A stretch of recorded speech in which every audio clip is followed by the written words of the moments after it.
can tell that you're high too. That's okay, baby, 'cause I just wanna party with you. 'Cause when we hit the beat, baby, I just wanna party with you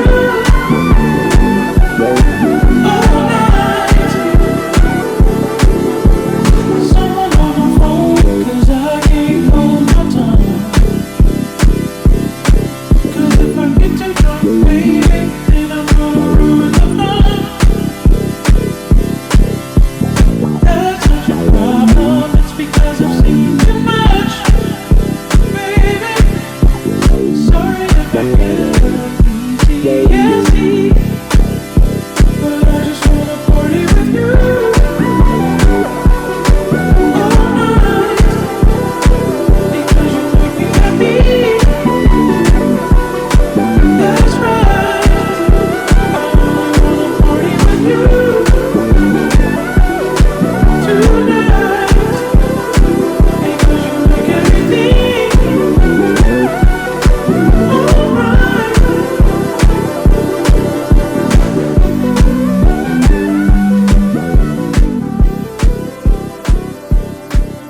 You're listening to the Pittsburgh Pile Driver Podcast.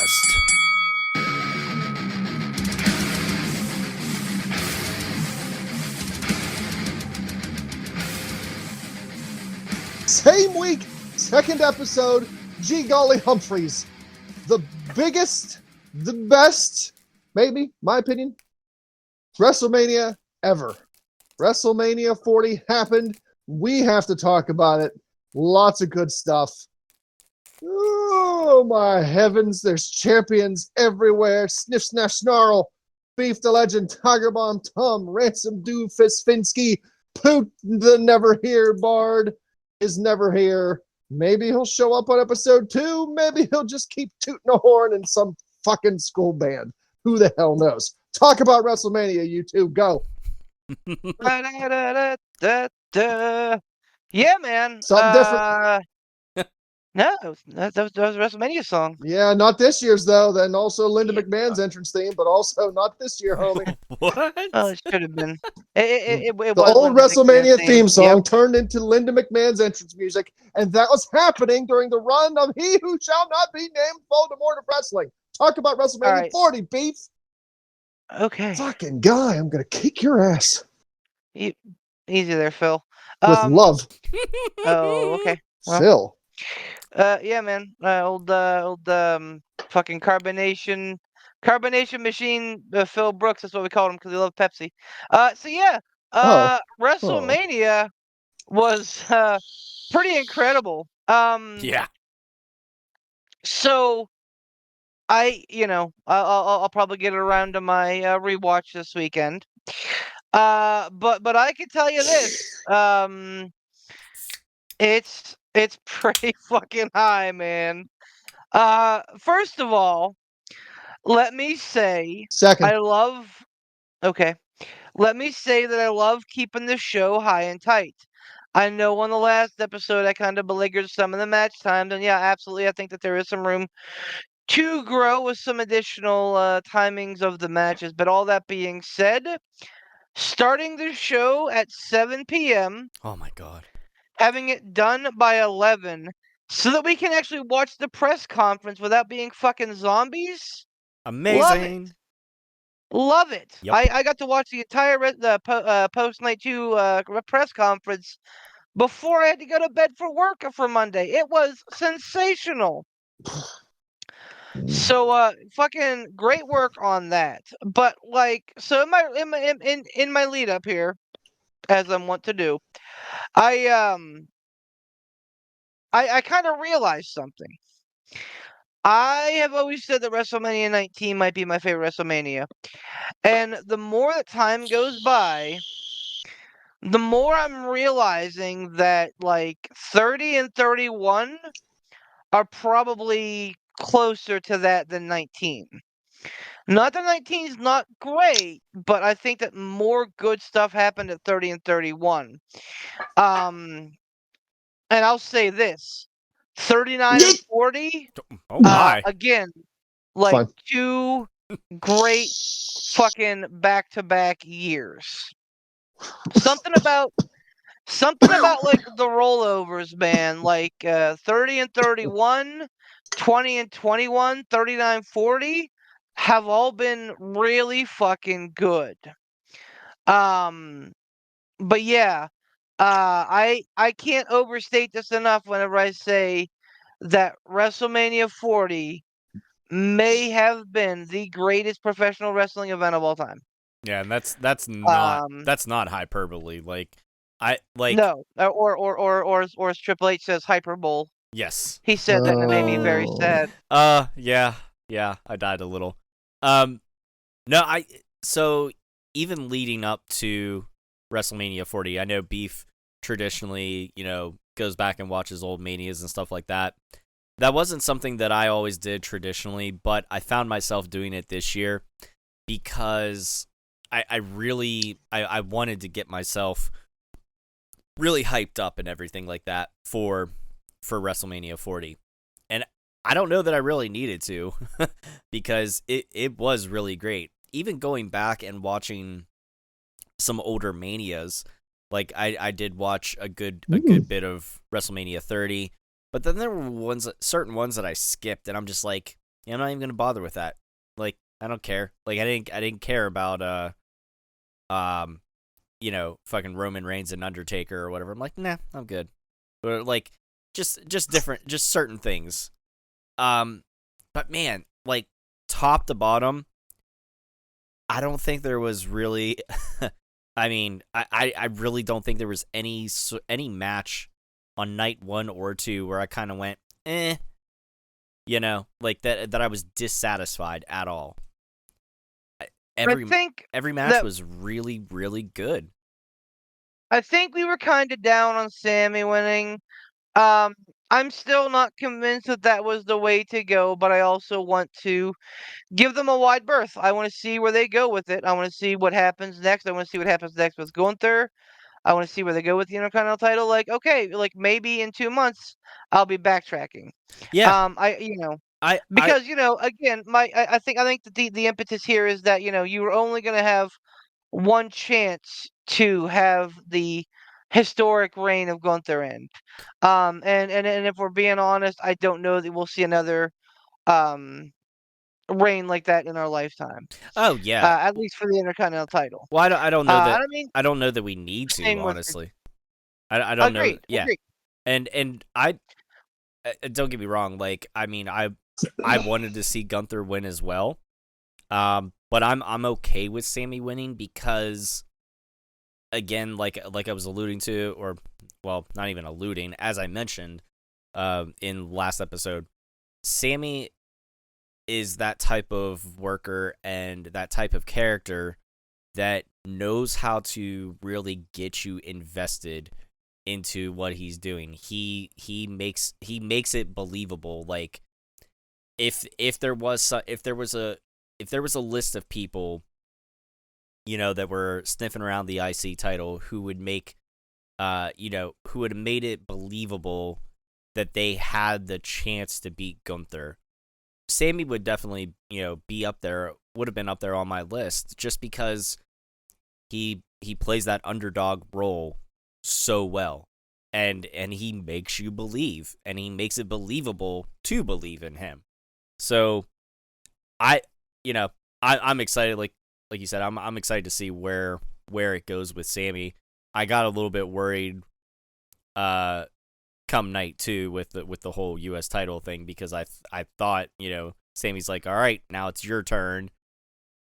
I thought that was going to go in another direction. Yeah, they had me a little bit worried for a moment, but Yeah, I mean, and like I'll echo those sentiments. I think that I think night 1, night 2, I think it all was super cohesive. mhm.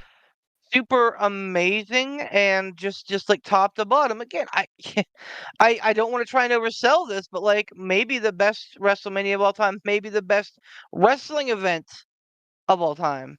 What's your initial take, Ransom? Best WrestleMania I've ever watched. Really? Okay, wow. Yeah, 100%. Unequivocally. Okay, wow. Okay, Yeah, wow, that's I awesome. won't. I don't have to think about it. I've watched some really good ones. We've watched some really bad ones. Um, Mm. but no, this one stands out as best Mania I've ever seen. Um, I have very few problems. I mean, I could get nitpicky if I need to know what I could. All right, fine. I could nitpick a few things, but like ultimately, no, man. It was night one banger, night two banger. Um, I'm I don't think Sammy was the right choice. Like I said before, good choice for an Intercontinental Champion. Yeah, yeah. Dethroning that length of a title reign from Gunther? No, no, I don't think. But who am I? I'm a nobody. I don't write wrestling. I don't produce wrestling. I'm not known for being rich in the wrestling business. So clearly, I'm not making the right decisions. But like, hey, he's taller, paler Rey Mysterio. It's another ultimate underdog. Whoop-de-doo. Get your own gimmick, Sammy. Stop stealing Rays. Pretty soon we're going to see him do a 619, whatever. I hope my opinion's changed. Like, whoa! That was some wild lightning. Oh, I think I'm blind. We lost. Someone might have died. Thor. Somebody might have had an Thor explosion. came down and struck Ransom. We lost him. Somebody might have happened. I have the power. Nope, that's he, man. Something different. Damn it. Something different. I hope that Beef is right. I hope in a few months we're like, okay, backpedaled on Sammy. Initial reaction was wrong. I'm happy with where it is. That's where I'm hoping. I'm hoping that's where it goes.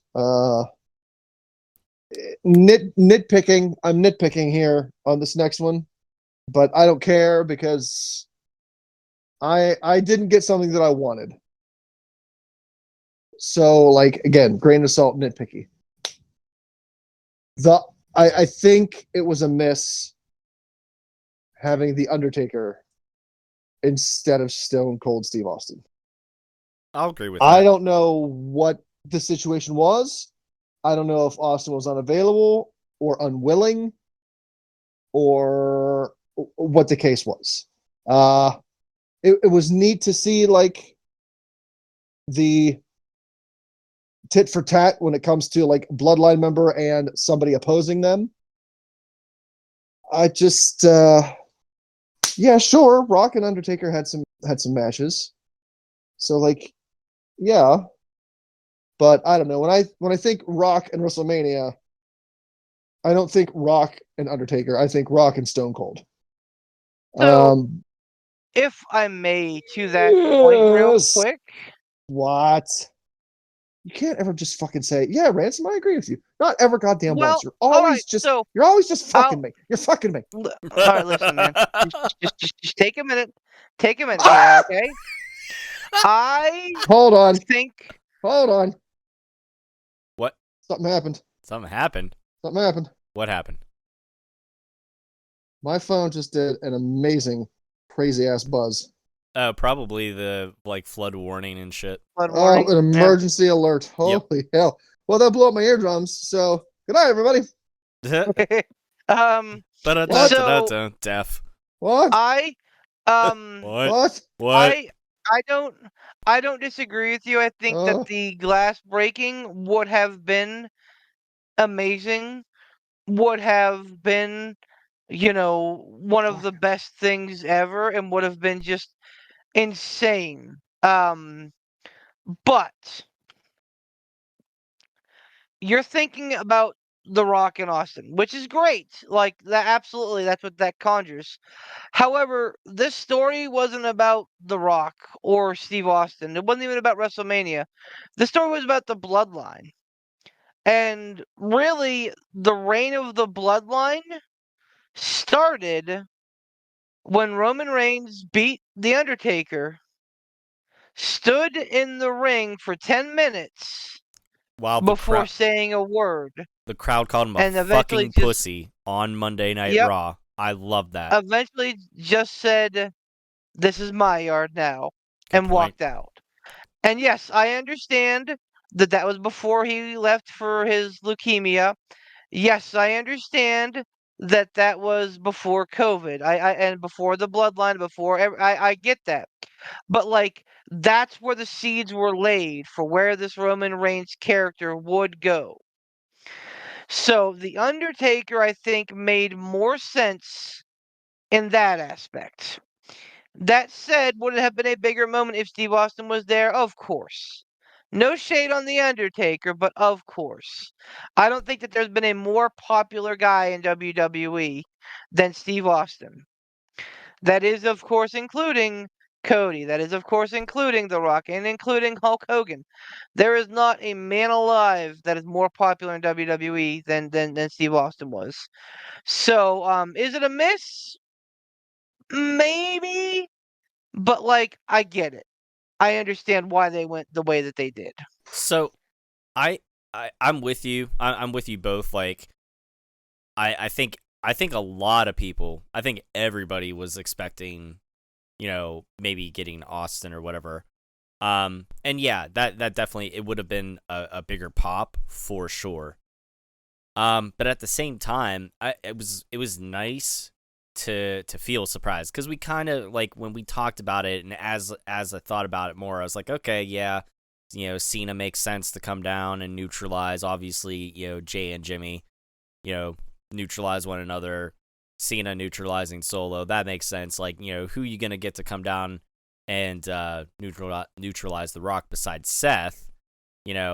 Maybe, but like having the Undertaker show up was definitely a surprise. Did not see that coming. There was one other thing that I really, really enjoyed about that match is the Triple H's ability to really call back on things.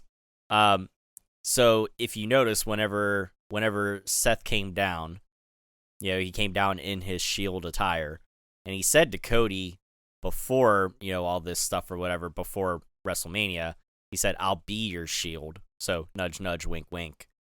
But when Roman had the chair, he had the opportunity to strike Cody, but he let his obsession with Seth get in the way, and he let those old feelings come up whenever Seth betrayed him in the Shield get the better of him. So they were, he had a moment of weakness and he acted on it, and that ended up being his downfall. Whenever I kept using the words Avengers Endgame moment, I wasn't expecting a literal, like, literal fucking connections, but here we are. Thinking about Thanos, like, did you do it? Yes. What did it cost? Everything. Everything. Roman Reigns finally got one back on Seth, but to what end? Yep. And then, as that absolutely was a piece of cinematography that I was like, that was fucking epic. Just that long term. But there were two pieces of absolute fucking cinema in this match, Mm-hmm. and like I feel like we probably could have gotten to the main event, led up to it, but here we are. So first of all, Cena comes out, takes out Solo, kept kept messing with his hair because poor old man Cena didn't want to look. Just Poor old man Cena didn't want his bald spot coming out. John, just buzz it, John, please. Like, just go back to your Um, marine haircuts. Just buzz yeah, it. the high and tight. It'll be fine. So but like as he was as he took out Solo and everything, Mm-hmm. like fucking The Rock's music hit, and you had that all over the shoulder shot of John where it was like viewing the entrance, and he was just standing there like fuck. Like, here we go. And he fucking knew what was up. Like, that was a really awesome shot that I will never forget.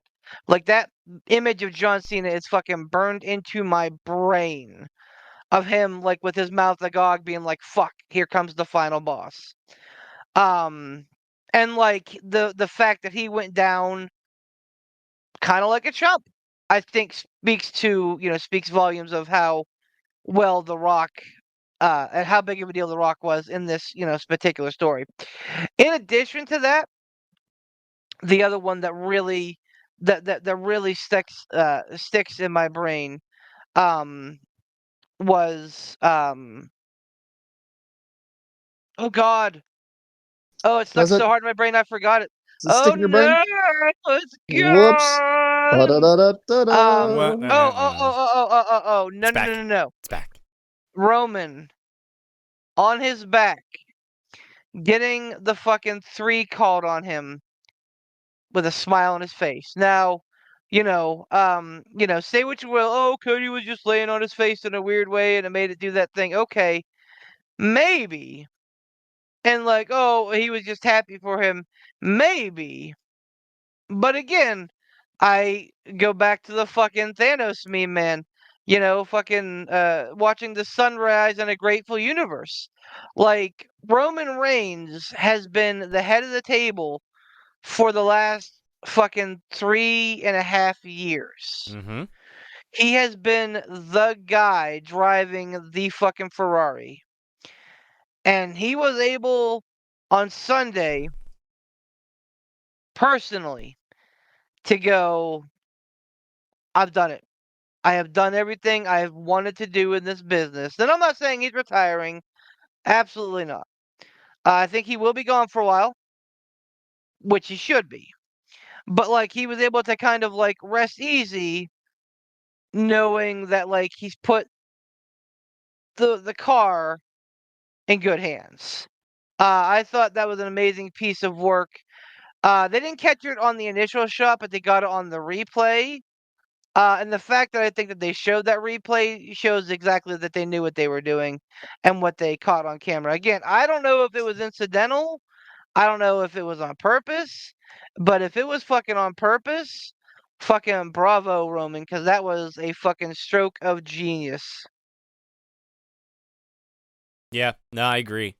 I want to jump back to something else real quick, and pose a question to both of you. We've been talking about how great of a card it was for both nights. So going into it, looking at the card that was there, were there any matches? Was there a match in particular, or were there any, more than one match, where you looked at it on paper and went, okay, like, this will be all right, I'm sure, but I'm more excited for A, B, C, D, and whatever, the rest of the card. So what match or matches surprised you with how good they were, or how much lower your expectations were going in versus like what you thought about it coming out of it? So I'll go to B first on this one. Give me your take on that. Like, what were you not expecting to be as great as it was, and it ended up being that or more for you?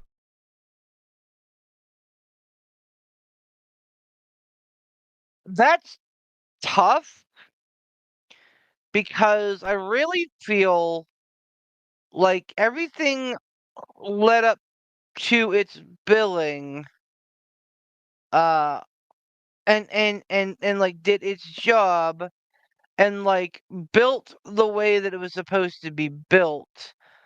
Um mm, Honestly, probably the 6-man tag. The Pride and the Final Testament. I don't think I was expecting much out of that match, and I think that they delivered a really fun time. I think that having Snoop Dogg on commentary was awesome. Sponsored by Gin and Juice. Like, okay, that's fun. Like, there was a lot to really like about that match. There was good spots. So like if anything really rose above my expectations, and I mean maybe it's on me for having high expectations, but if anything really rose above, for me, it would be that 6-man tag match. Okay. Ransom, what about you? I think Beef and I go into pay-per-views differently. I don't generally have expectations, I don't think. Like I don't expect this match. Like I don't go and be like, oh, this one's gonna be a banger. Like this one's gonna be good. And I don't know why, but I just don't. Like I'm like, okay, this is the next matchup. All right, looking forward to it. But I think the match that probably was better than maybe I thought it was going to be. Oh, I think was the Seth Drew match. I didn't think it was going to be bad, but I think after watching it, my thought on the match was, oh, that was better than I thought it was going to go. I didn't think it was going to go badly, but I think there were just so many like fun, exciting spots. Not a spot monkey match, but there were a lot of fun, interesting spots in that match where I was like, oh, damn, I wasn't expecting that. That's pretty fun. That's kind of nice. Excuse me. So that's the one. Okay. Once again, this week is, if nothing else, has proved that, you know, the eclipse happened and it's aligning things in weird ways, because Beef and I are both on the same page with this one. I'll give you that one, Ransom. That would probably be my next one after, only for the fact of the aftermatch happenings with you know, between in that whole Seth and Drew McIntyre match, which we'll segue to here at some point. But I was the same with you, Beef. I wasn't expecting a whole lot out of that 6-man tag, and like I think you hit the nail on the head. Fun. It was a really fun match. I didn't realize that you know, that Bully Ray was going to be the special guest referee for it. I don't know if that wasn't announced beforehand, was it at all? Nope. Okay, so that was a nice surprise. So that was really cool. And you know, and to, you know, just his involvement, you know, when he did quote unquote get involved or whatever. Yeah, it was just a really it was a fun match. And good God Almighty, Montez Ford is like part bird. Jesus Christ, that man just soars through the air. Good Lord, it's amazing. But yeah, I didn't go into the card on either night saying, oh, this one's going to be a stinker by any means. But there were definitely some matches that I was more excited for initially on paper than others. Like, well, okay, you know what? I'll say this, and this kind of goes against my question to you guys. I wasn't expecting much out of the LWO match with Ray and stuff, because I just don't really give a shit about Rey Mysterio. So that match was kind of just a blind spot for me. I didn't really care one way or the other what happened, and I was like not even really paying attention to it. So that match aside, I didn't go into that one. I didn't go in expecting much out of the match because I just didn't care about that match.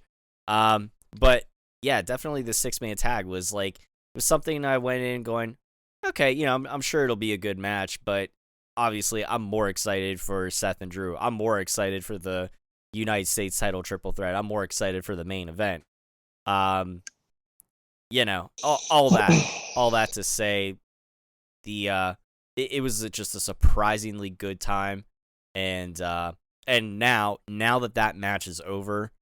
Side note, I really, really, really, really hope that they fucking do something with Karrion Kross this year, and not release him. Well, hey, good news. They showed back up on NXT, which has me at least peaked, and honestly kind of excited. Who just carrying in Seeing Scarlet or no with AOP and Ellering, like no the whole shit? fucking deal. Yeah, Okay. man. AOP came out and attacked Axiom and Frazier after they won the titles from Wait, Corbin and Braun when the fuck did they win? When the fuck? Oh, I did not watch that. Tuesday night.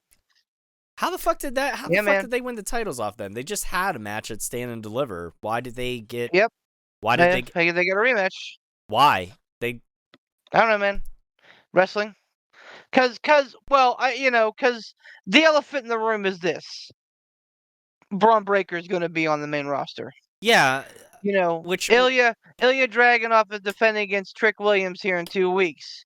Guess what? I'm betting that Trick Williams is probably going to beat Ilya because Ilya Dragunov's going to be on the main roster. man, Roxanne Perez, at some point, is probably going to drop that title because guess what? She's going to be on the main roster. Like they had Ilya and Roxanne on the night after Mania. That tells me that absolutely they are gearing up for seeing them as part of the draft. Yeah, and again, like I'm good with that, honestly. Like I'm fine with that. Uh yeah, so let's talk about the world title match because all right, so again, my little I don't want to say obsession because man, that's a weird word, but kind of about like match times and everything else. Like that match only went 10 minutes. surprising. I actually, oh no, poor Poot. Oh, Um, you just saw that now? Yeah, yep, yep, yeah. yep, yep. Um, Ba-da-da-da-da-da. man, man. Yeah. So like, I liken it to if you remember, Rollins versus Brock Lesnar at WrestleMania 35, where it was a relatively short match. But like, man, did it fucking bring the fucking heat for a start of the show that would go on for 87 hours. Longest WrestleMania ever. Um, but yeah, like surprisingly, like yeah, like that one got all the beats in. It felt appropriate. And then, we got the after match chicanery, which none of us saw coming. We were also focused on, Damien cashing in on fucking Cody, and if that was gonna happen, none of us really even kind of took the possibility of him cashing in at WrestleMania and being the second person to do so ever. Successfully. W- right. Uh, Well, I mean, second person ever. Period. At Mania. yeah, yeah. Successfully or not. So yeah, I mean that was a really awesome spot. Um, and like again, like fucking long-term storytelling, like fucking Drew's been trolling Punk for fucking months about costing him WrestleMania. Well, fucking his pride was his downfall because he was taunting CM Punk. He got fucking punched in the mouth, and then he lost the title to Damien. So like I love love that kind of storytelling where shit just kind of works out. I mean, you got to feel a little bit bad for Drew, but if anything, I think it's just gonna fucking motivate him to be better. Yeah. And I thought it was interesting, as you mentioned, with Damien being only the second person ever to cash in at Mania, the fact that Seth Rollins was the first, and it was in a match involving Seth Rollins. So, And like regardless, especially after they went they had like the perfunctory fucking nods back and forth between him and Damien or him and Drew, and Seth was like, "You fucking deserve it," like yeah, like oh yeah, real recognizing real, like you really felt like that was a really big moment. Uh, it just again fucking master strokes, man, just masterfully done. And again, like if this is the kind of thing that we can expect out of the Triple H era, I'd be here for it. I I might, I might just call it the Renaissance era to fucking spite Triple H. Not because I don't. I think the Renaissance Era is a better name. Cody's a big fucking dummy for trying to like get one over on the fucking TKO, but the Renaissance Era is a much better name. Yeah, I not that I was surprised by this match, but man, I really loved the fucking big fuck you ladder match for the tag team titles. God, Yeah, man. that was so good. Like so Yep. whole lot of multiple crash and burns. The fact that they split the titles again.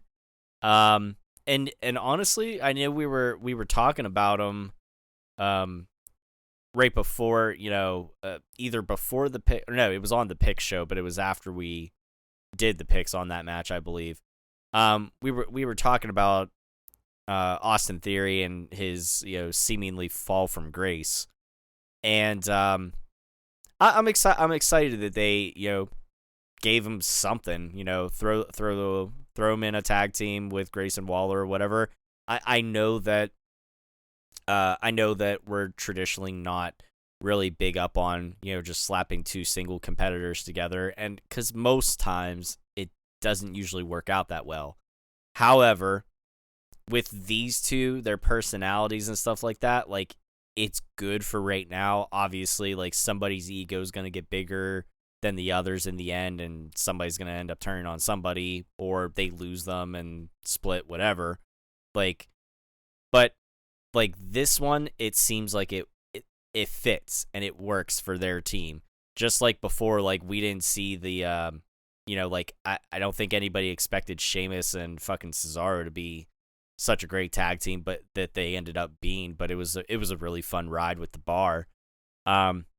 So I'm here for A-Town Down Under as the SmackDown tag team champions, or whatever they're gonna end up calling them if they rebrand the titles to the WWE and the World Heavyweight Tag Team Championships or whatever, much like the main titles. I'm here for them, and I'm interested to see what kind of matches they get themselves into. But then fucking R-Truth, man. God, what a fucking treasure. Like, what else can you say about R-Truth except like it finally happens, and good for him, Yeah, man. Ransom, Yeah. you got some thoughts on things? Hmm. I'm gonna pivot. I mean, we're still gonna be talking WrestleMania, but I have a very specific way that I'm gonna go here. So like, I'd like to get your thoughts on the world title situation, the match, the cash in, everything like that. Like, what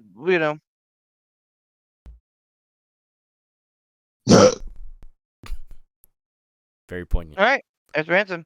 Everybody's good. No, I mean, I don't have anything extra to say. It was. I don't have any complaints. I think it was perfect. Sheamus winning, gloating CM Punk. Sheamus. CM Punk, yeah, I mean, they're all the same. Oh, you can't hear. I can say it. I'm one of them. Ha ha. Are you? Are you? Oh no, it's a lie. It's all been a Well, lie. I heard. I, I heard the laugh. I can say anything about anybody because who knows what I am. So I mean, I can do anything. He's an alien. Nothing's off limits from me. In your face, nerds. No, it was perfect. The singles match win.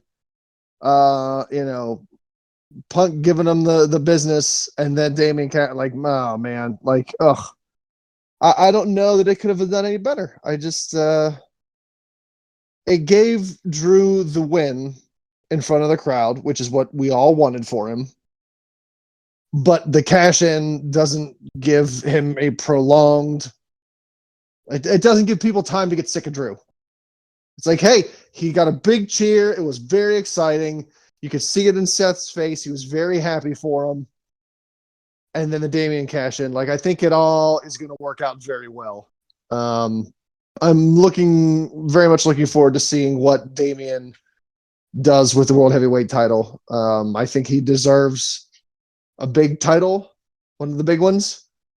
So yeah, no grief at all over this match. I think it was perfect. If they double down and give the title back to Drew at Clash of the Castle, from Damian, is there gonna be hurt feelings here? Like, I'm fine with that, Not for especially since yeah, I'm good. Seth had a big long run with it, and we just got off of a fucking 3-year Roman Reigns run. Like, if we want to start spreading these titles out a little bit more, like, that's fine. Like, let's get some of these guys who have been waiting some shots. But yeah, I mean, I think Drew McIntyre needs to win in Scotland. Like, that's just not fair to Drew. What if they there's dissension amongst the Judgment Day and Balor ends up getting it instead of Drew? Oh, Or okay. or triple threat. Either way. But Yeah, I mean, involve Balor and being Drew. being from Whitlow County, yeah, absolutely. Like, I Mhm. hadn't even fucking thought about Balor doing that shit, but that's fucking interesting, man. That's fucking interesting. So here's the never wanted to give a cliffhanger.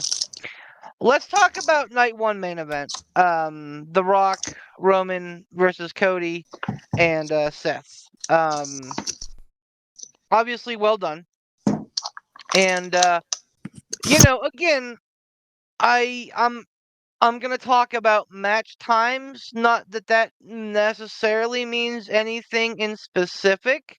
Not that that's good. Not that that's bad. I just kind of want to, put some attention on it.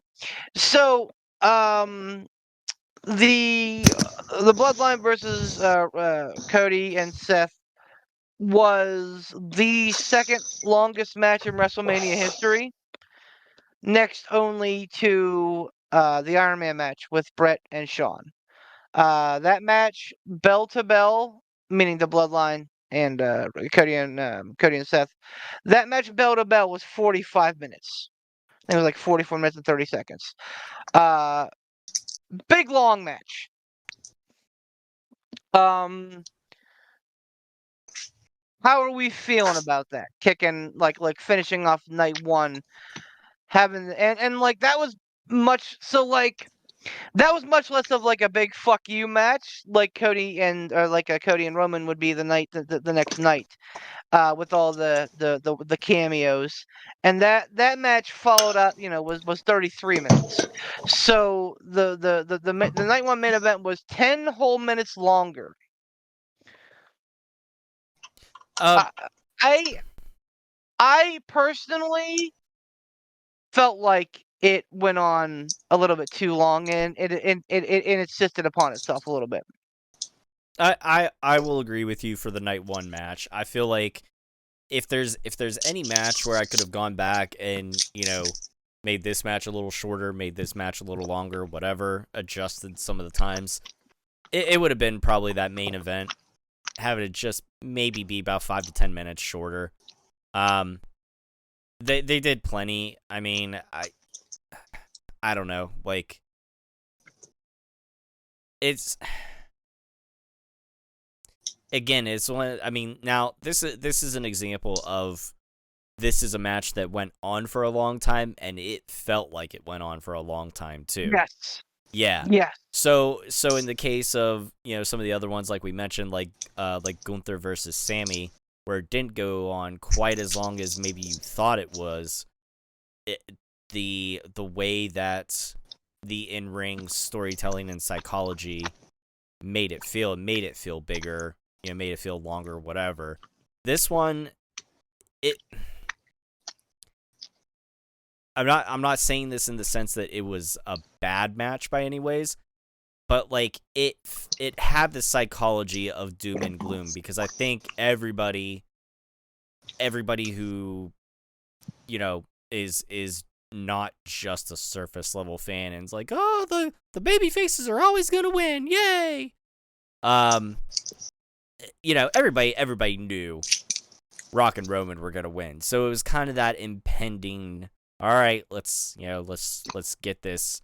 Like, we want to get this over with in the sense of we really know this is gonna happen, but at the same time, looking forward to seeing the body of work that they were able to do during the match with the storytelling.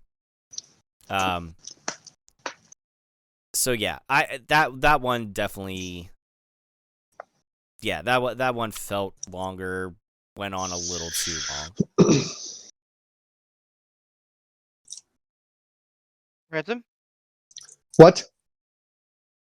thoughts? 13. That's Taz. As always, amazing. No. I don't want it. I'm eating a chocolate egg.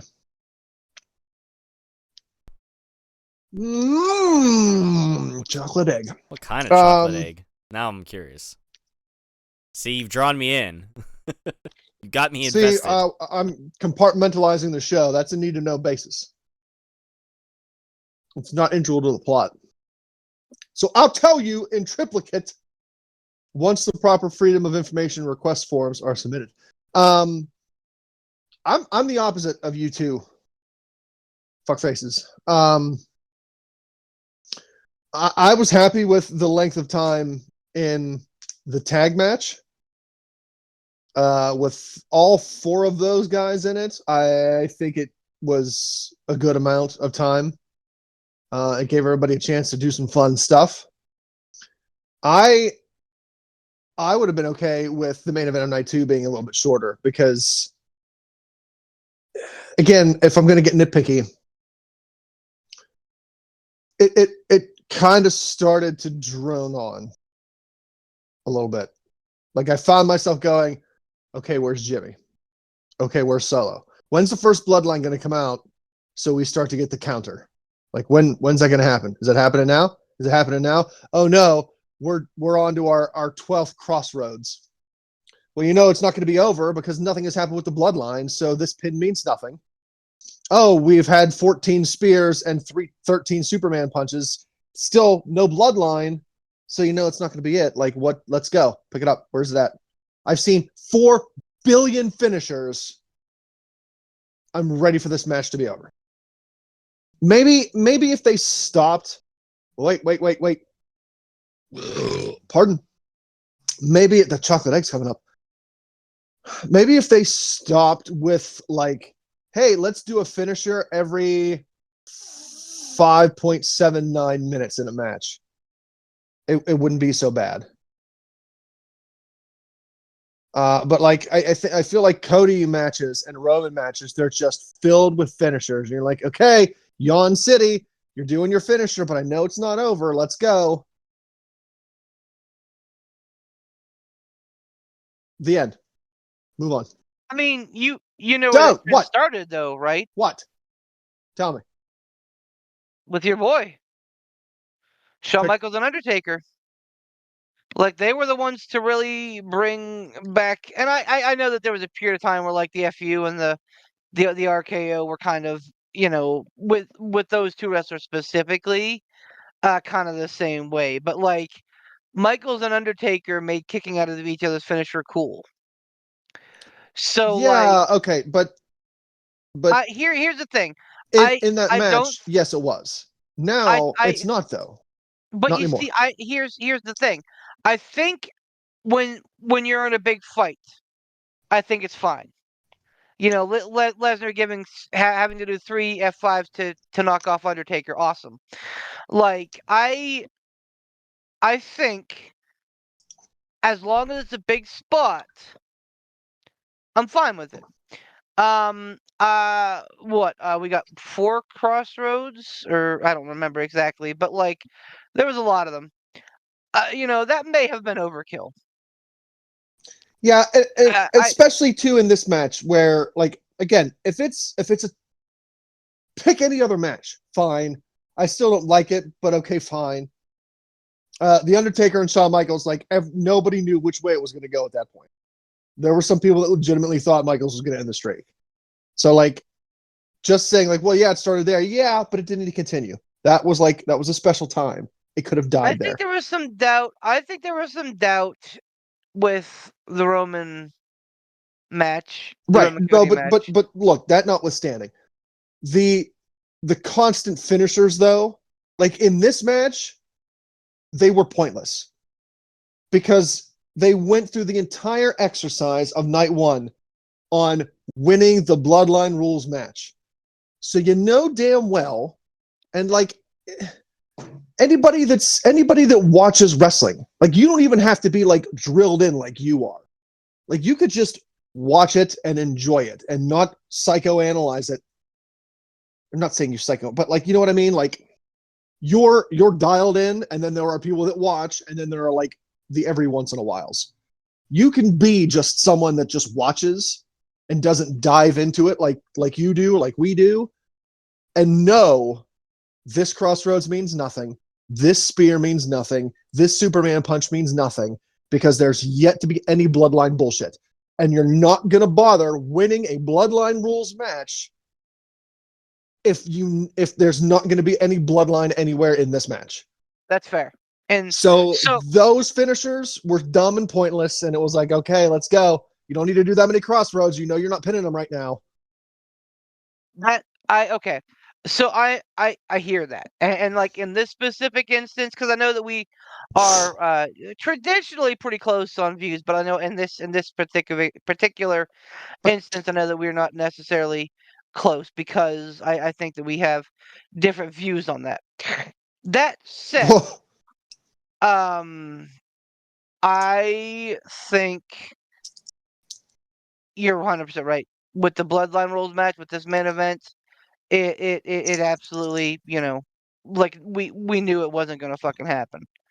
So like, what was the fucking point of like, dishing out all those finishers for no reason? So like,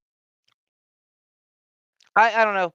I feel like the match on night one went longer because The Rock, in a very Tony Khan-esque move, felt the need to prove himself. Oh no.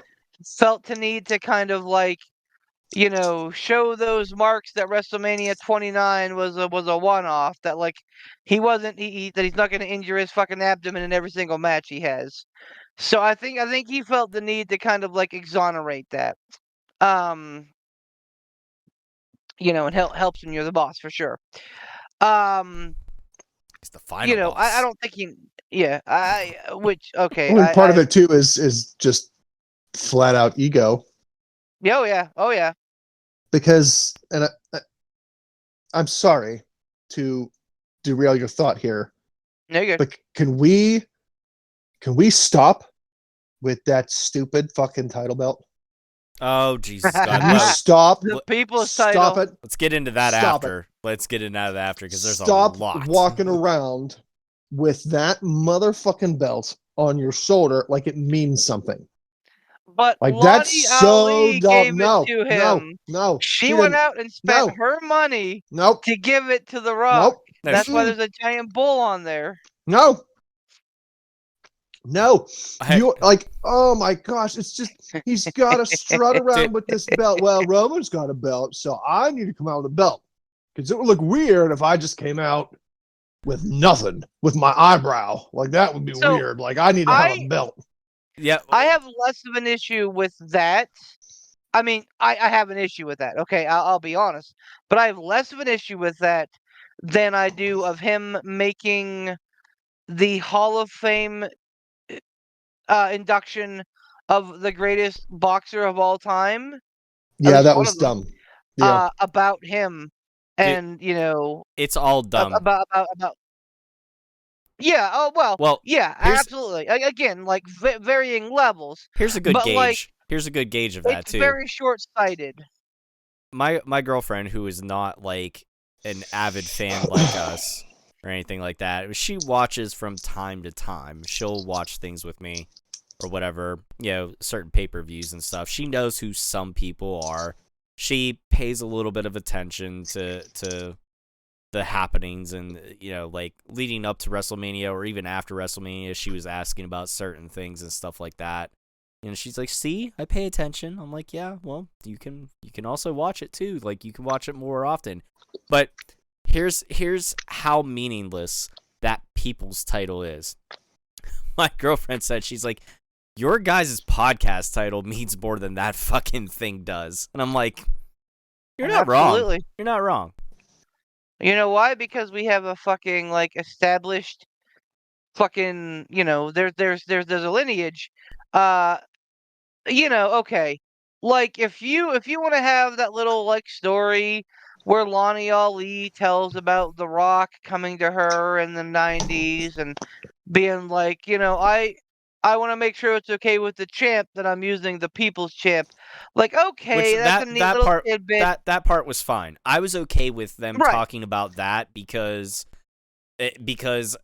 assuming it's true, that is a really neat thing that I would have never known.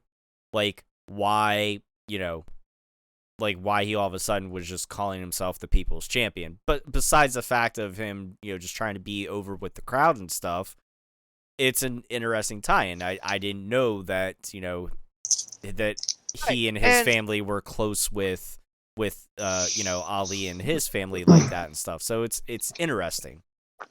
Especially for a guy like Ali who wasn't necessarily the most connected with WWE. Like, unfortunately, his first and his biggest claim to fame was WrestleMania 1, where he didn't really do much, but he was involved. Right. They had to go back to before that era to kind of be like, oh, look, Muhammad Ali really enjoyed wrestling.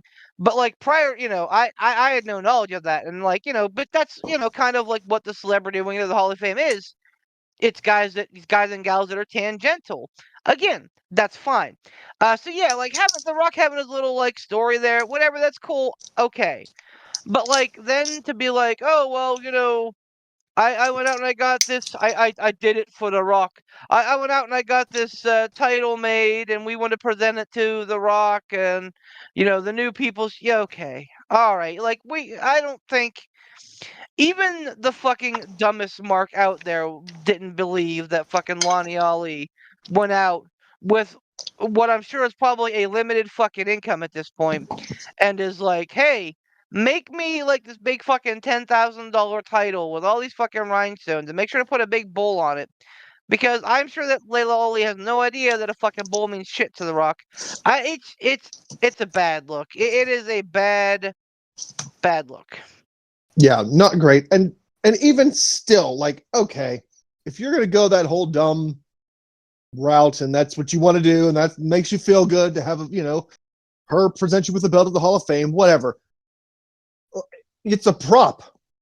More of a prop than any other title belt. You're just walking around with it at this point. You're just walking around with this belt. Here's the only caveat.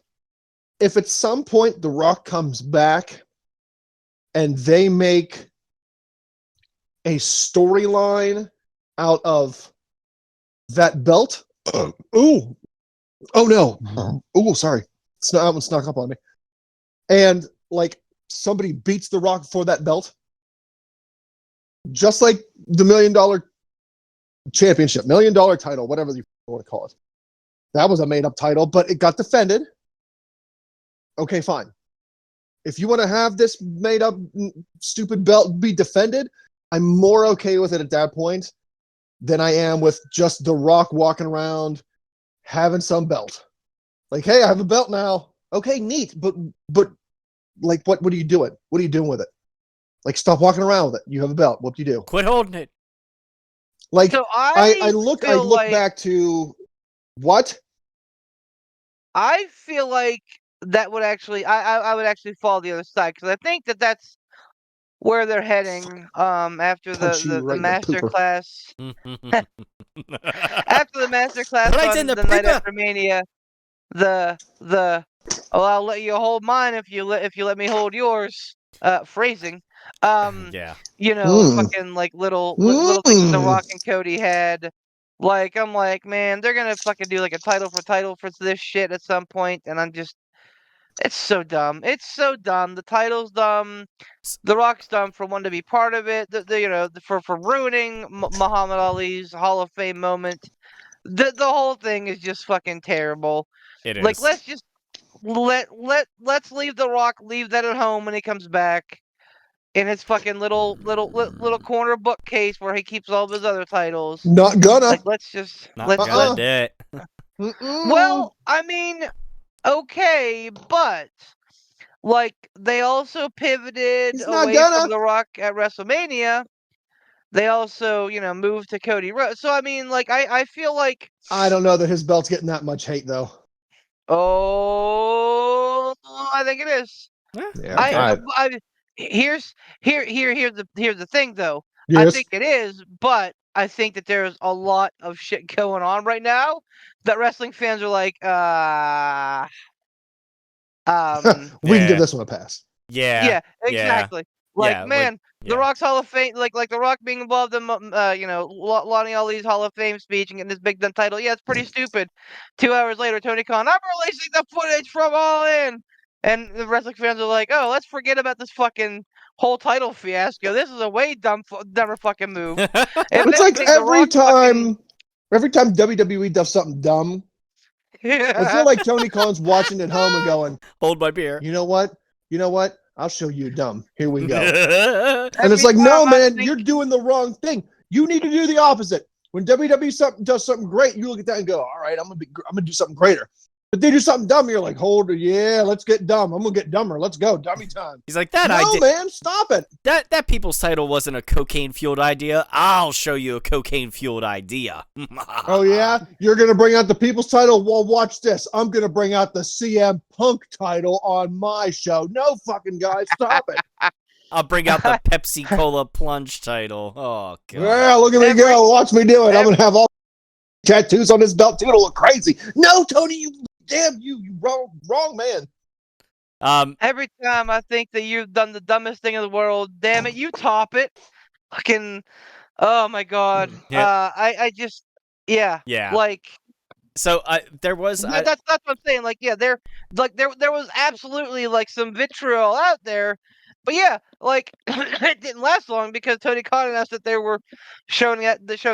And we're like, oh, okay, well, this is way dumber. Let's be upset about this instead. Yep. Well, since we were talking about Hall of Fame, I'm just gonna say it flat out. The best part of the Hall of Fame was the very beginning of the Hall of Fame with Paul Heyman's speech. And we all of us have said it in our group chat. Hands down, best Hall of Fame. Yeah, you heard me. Best Hall of Fame speech ever. Hands down. Bell to bell, yes. I think that there were some, memorable snippets from Scott Hall and the Ultimate Warrior that really ring true now that they're gone. But yeah, I mean, bell to bell, like the entirety of the fucking promo, if that's what you want to call it. Yeah, Paul Heyman fucking killed it. Yeah, best There's no surprise. best speech ever. Not best moment, best speech ever.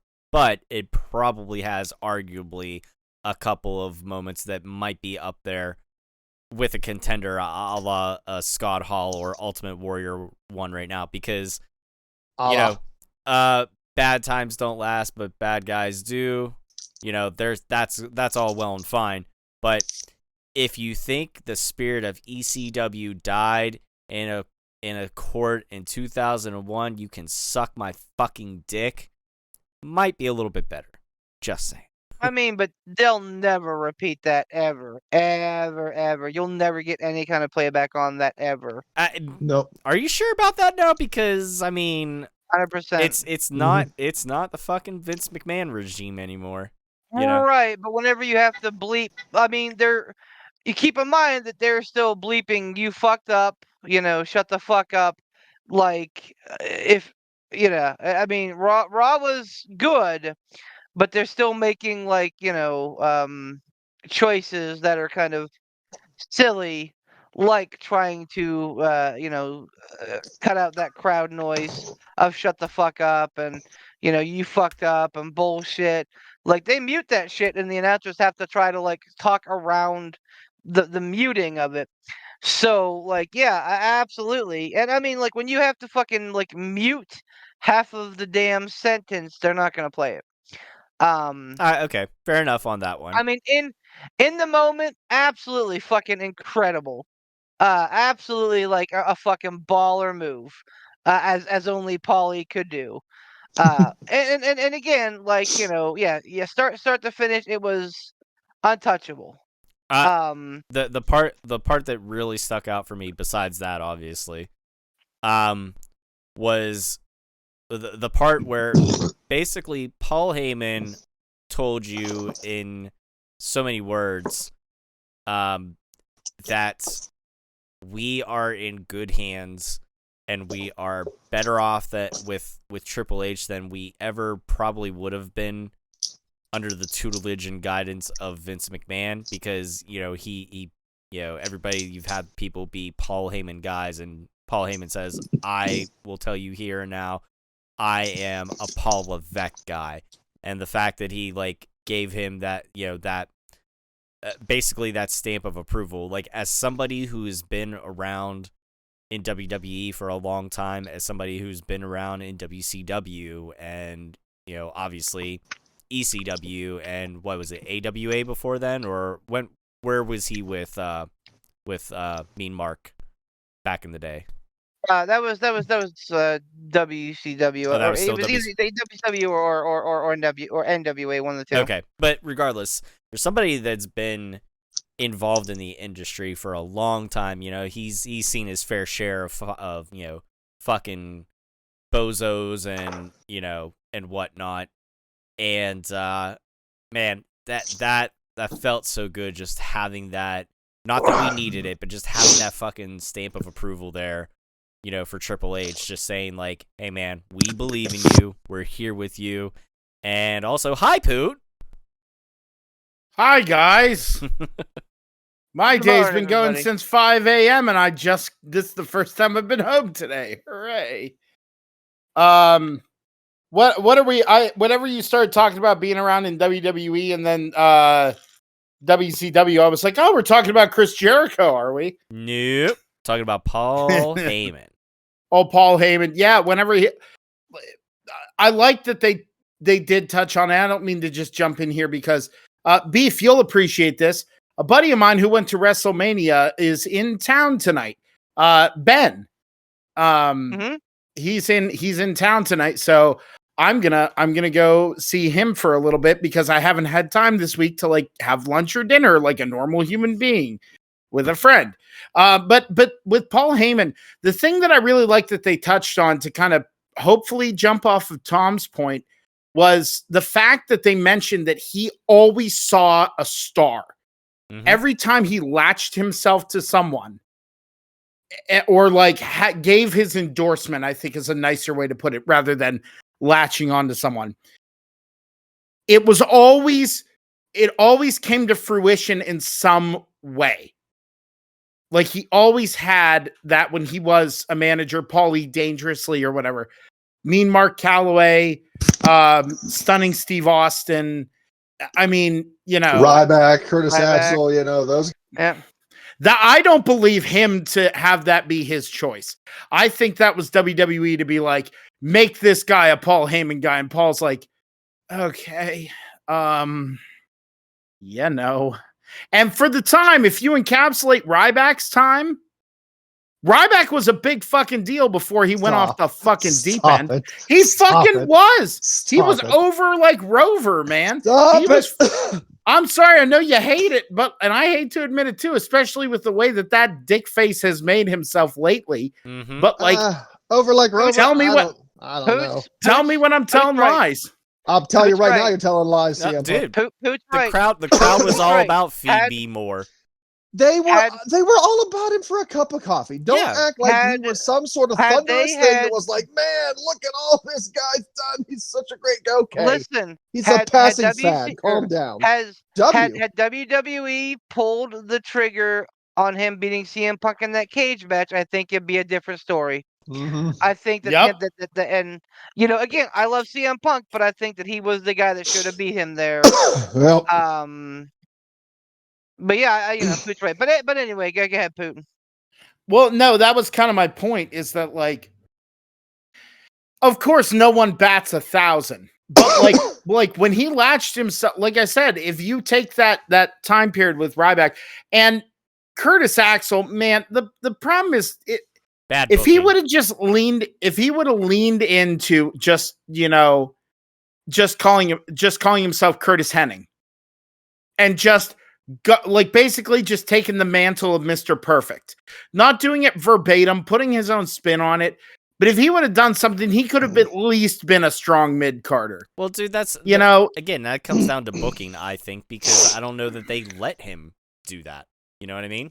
Like Right. you can only do what you're allowed to do, you know. But Unless you're Chris Yep. Jericho in WCW, apparently. But Poot brings up a really great point. Now that we're kind of talking about Paulie, let's talk about Paulie because I think that this feeds into an earlier point. Paulie had his awesome strengths was that was being a mind of wrestling. I don't think anybody will ever begrudge him that, but he also didn't recognize his weaknesses. And as a result of that, his company shut down. Heed the tale of Paulie dangerously, Tony Khan.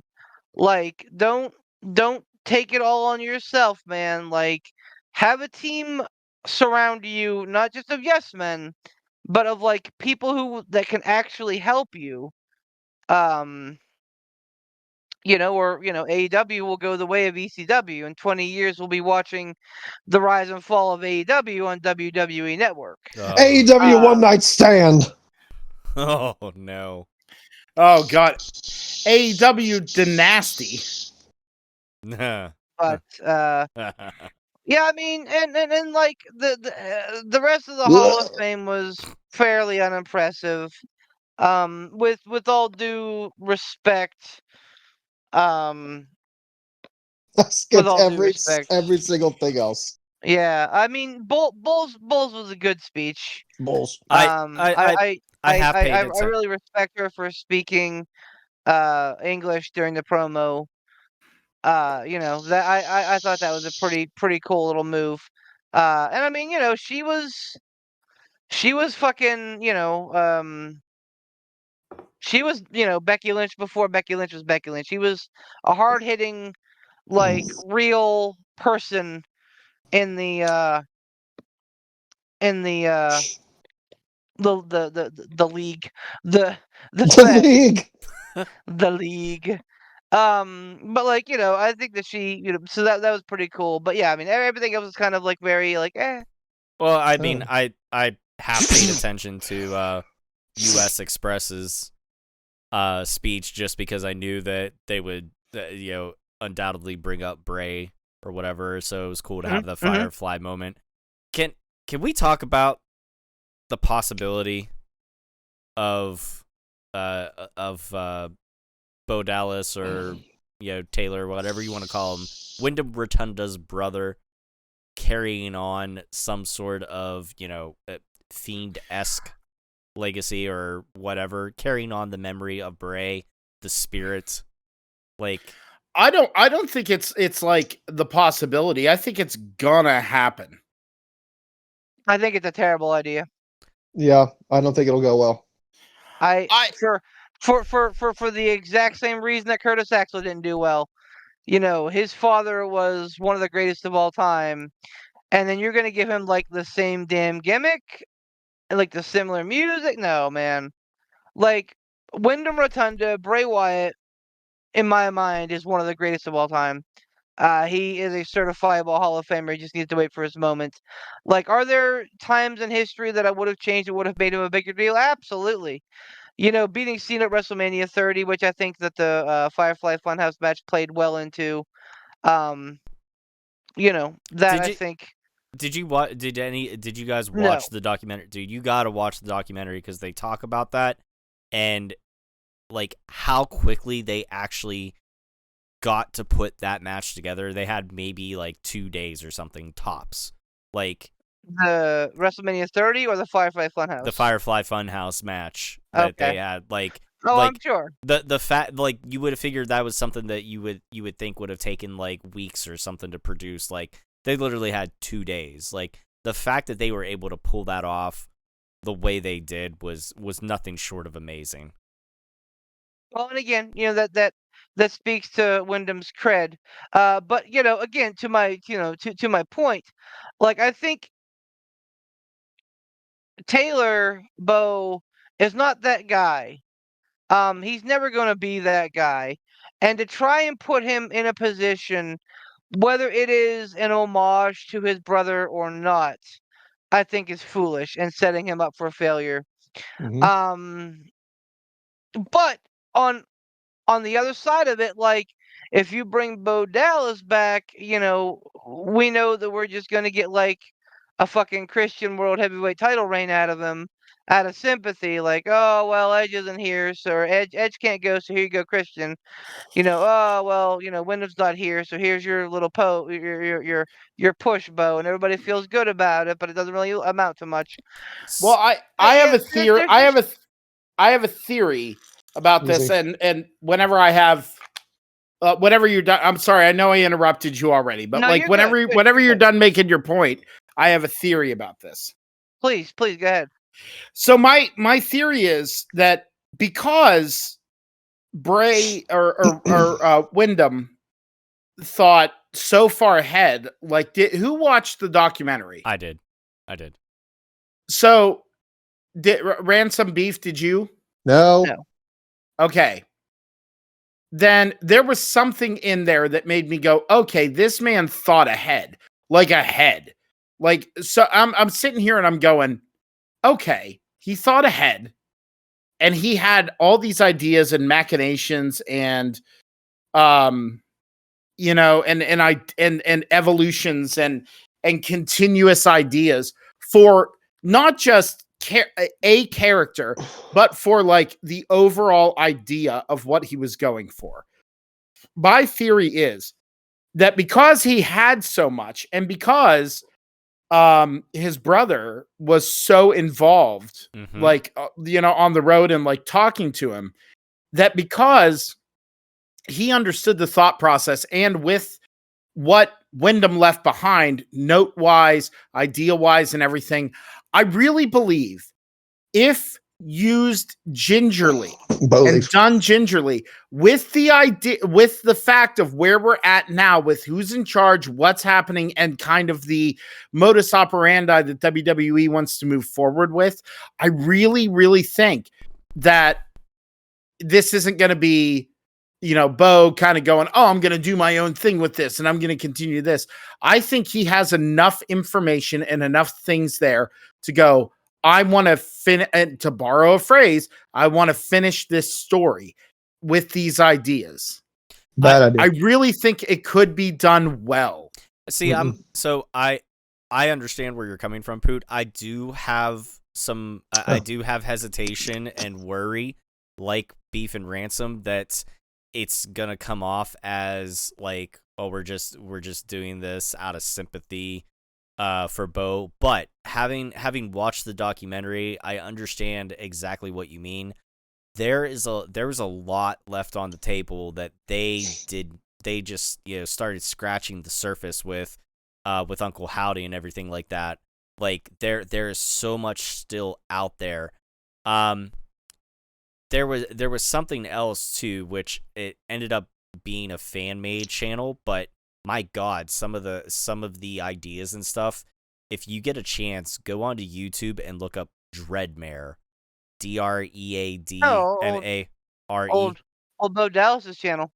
No, it's not Bo Dallas's channel. Apparently, it was a fan made channel. Allegedly, but either way, if it was or is Bo Dallas's channel, the shit on there, the ideas that they have, like it could be, if it's done right, it could come off really well. So, and here's a perfect example: Shawn Spears coming back to NXT. When those promos were coming up, and I asked somebody about them, I said, what do we have thoughts on that? I was like, because this seems very much like an Uncle Howdy, Bray Wyatt type-esque sort of thing.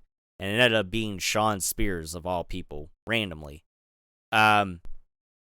It's that could be part of this whole fucking, I'm just gonna say this Bo Dallas, whatever, this whole thing that he's doing with whatever character it is, having putting the pieces of the puzzle in play. Sean Spears down in NXT, having somebody on Raw, having somebody on SmackDown or whatever, and slowly bringing this Wyatt 6 together or whatever. Like there's a lot of really interesting possibilities, and like Poot said, there's a lot of shit left out on the table. Like there was actually like another iteration of the Fiend, and there were so many little Easter eggs that he would have had built into the actual like to the actual costume and everything that he had, like JoJo's face on the back, yeah. Mhm. yeah, that the stitches the stitches around his mouth would have been like his wedding date. He would have had these Right. pinstripes going down the pants that were like his kids' names. Like Bray had such an amazing fucking mind that it was almost like too much at times. They even said it like on the documentary. It was like he has such a fantastic fucking mind for all this stuff, but it was like trying to channel it into one thing and not just be fucking scatterbrained. And it's like, okay, well, we're going to start on this. And then, oh, wait, what about this over here? And then, oh, wait, what about this over here? Is just channeling everything and getting it to focus and come into like a clear picture.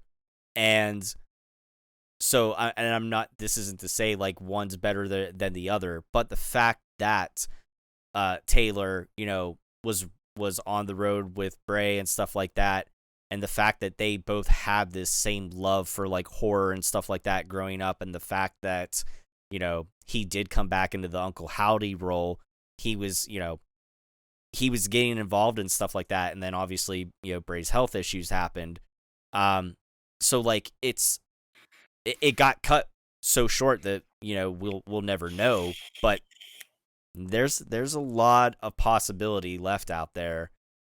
I just think you have to approach it very, very carefully, and like yeah. How many of us out here have seen, you know, Jurassic Park? You know, probably the majority, right? Oh yeah, Yeah. that's the one with the Ark of the Covenant, right? Kill him. Exactly. How many of us have seen Jurassic Park 3? No. Nope. So I have, and I was super excited for it. And I can't believe I'm about to fucking drop George Fiesler's name here, but I am. Because he went with me to see it, and he was like, dude, this is gonna fucking suck. And I'm like, nah, man, it's gonna be great. Remember the first 2 Jurassic Park movies? They were great. This is gonna be great. He's like, yeah. But like the first 2 movies had Michael Crichton books about them that were hundreds of pages. This one doesn't have a book, and I'm like, I didn't think about that. And sure enough, boy howdy, it was fucking terrible.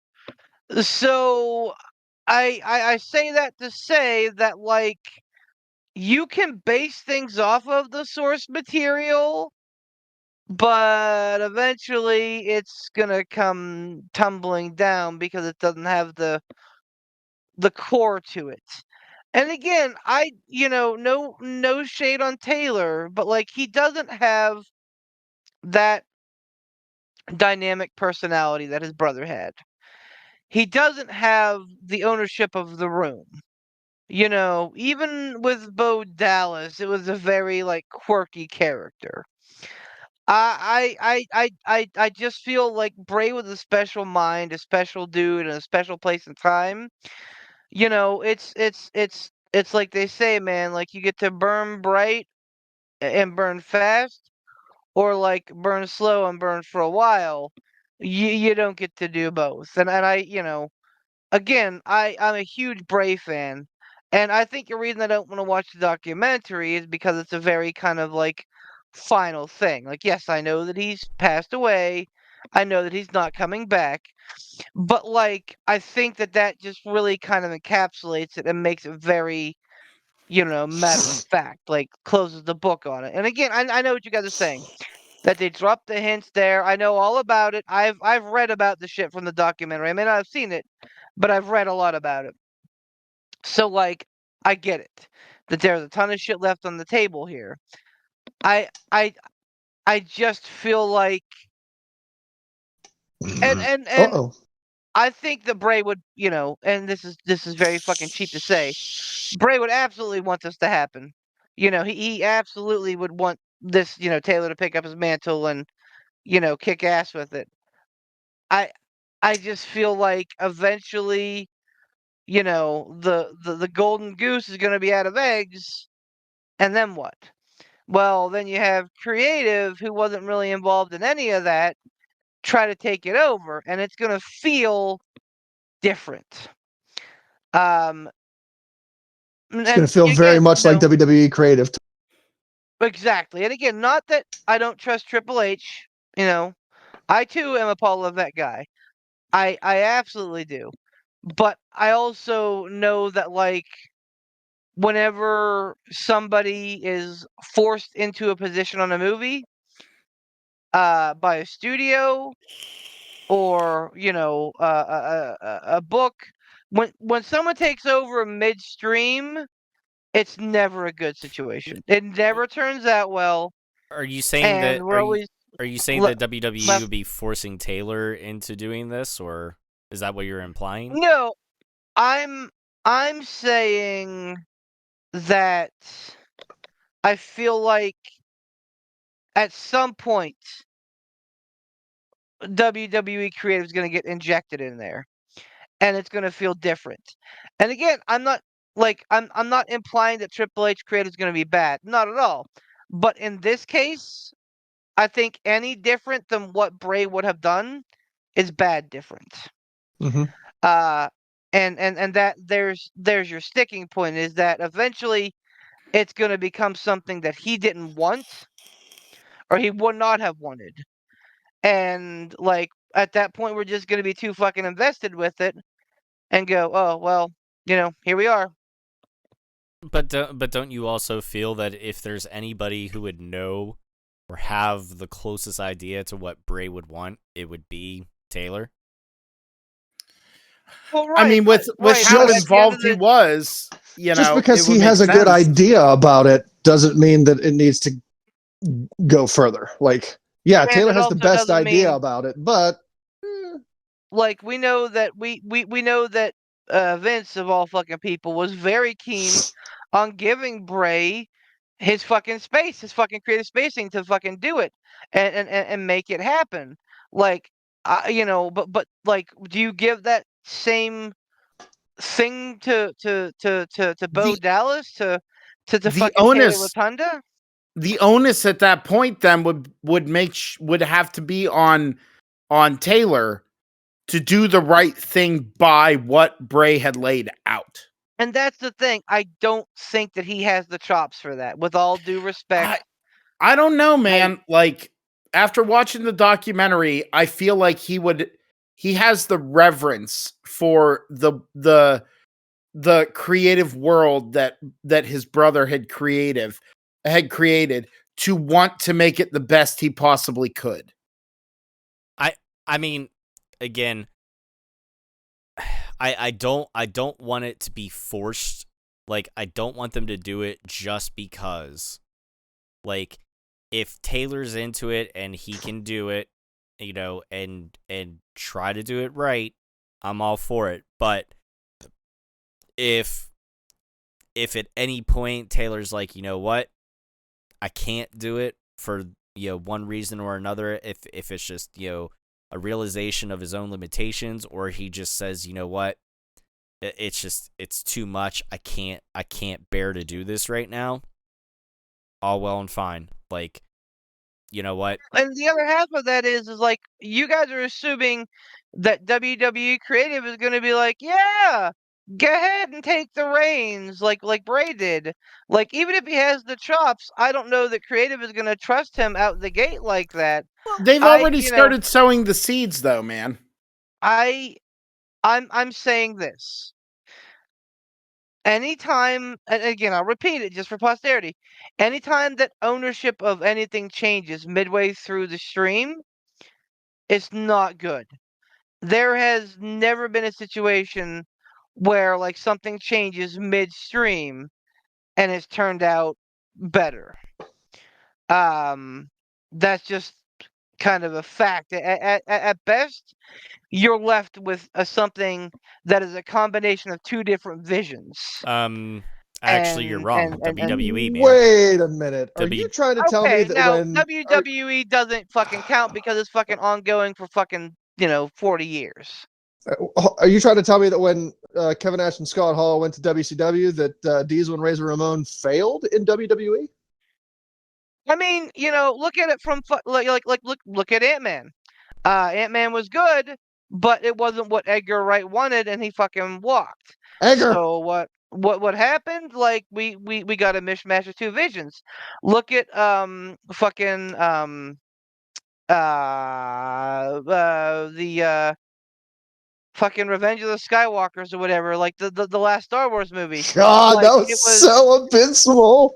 it was 100% fan service because it was a mishmash of what Ryan Johnson wanted to do and what the studio wanted, and they were like, "Well, we'll bring in JJ. He can fix it." No, he couldn't. He just glued two pieces of leather haphazardly together, and we're like, "Okay, here we go. Now we're cooking." No, you're not. It's like, it There's just a does not work reason out well. why. There's a reason why no other books or movies in the Lord of the Ring universe were made after Tolkien wrote The Lord of the Rings and The Hobbit, even though he has many, many, many other documents, small little writings about the lore and the story and all sorts of stuff like that, because he ended it there. He didn't create any more. If someone created more, it wouldn't be good. Amazon tried, it was garbage. That's what I mean. If you don't Yeah, have like the originator of it continuing on with it and somebody else picks it up, there is a possibility that it succeeds. There is. But the odds are definitely not in their favor. and your argument for WWE, while I hear that, like also look at kind of the mishmash that the last 2 years were. Like, oh, this is Triple H. Oh, this is Vince. Oh, this is Triple H. Oh, this is Vince.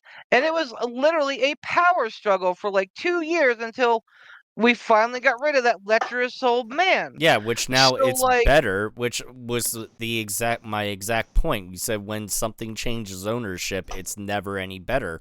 Wrong. In this case, it is, because old ownership, Vince. New ownership, Triple right. H. It's better. But at this point, we're on to new stories, though. Like, that's the thing. Like, I'm talking about, like, succinct, like, stories and universes. Like, I get fucking, like, I get what you're saying. It's rare that it comes along when the next iteration is better than the first. You're You're right. happier now with Triple H than we were with Vince. But that's a shooting star. Yeah. That's a 1 in a million. Trying to say, well, Bo's creative is going to be just as good, if not better, than Bray's. No, man, I don't think so. No. It's not going to happen. Nobody said it's going to be better than Bray's. We're saying that because, yes, Bray was the original owner. Bo was involved. Bo was there.